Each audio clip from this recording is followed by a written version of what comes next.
Magandang araw! Ang ibabahagi ko ngayong araw ay tungkol sa teorya ng wika. Magbasa, makinig, matuto at magsaya. Ako si Binibining Menya. Handa na ba kayo?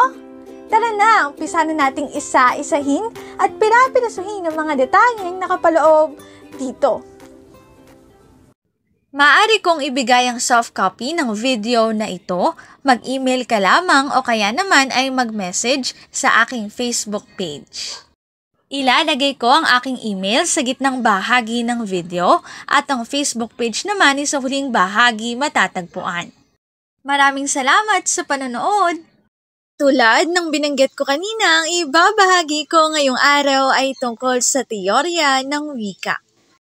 Ang teorya ng wika ay tumutukoy sa mga paliwanag o pananaw kung paano nabuo, napaunlad at ginagamit ang wika ng tao. Una, teoryang Bow-wow. Ikalawa, teoryang Dingdong. Ikatlo, teoryang Pupu. Ikaapat, teoryang Yohehu. Panlima, teoryang Tata. At pang-anim, teoryang Singsong. Ang unang teorya ng wika ay teoryang Bow-wow. Ang wika ay nagmula sa panggagaya ng tao sa mga tunog ng kalikasan. Ang sumunod naman ay teoryang Dingdong. Ang lahat ng bagay sa kapaligiran ay may sariling tunog na kinakatawan ng tao. Ikatlo ay ang teoryang Pupu. Wika ay bunga ng mga pagbulalas dahil sa emosyon, tulad na lamang ng galit, sakit, saya at iba pa. Apat naman ay ang teoryang Yohehu. Wika ay nagmula sa pagsasama-sama ng tunog kapag may pisikal na aktibidad gaya ng pagbubuhat.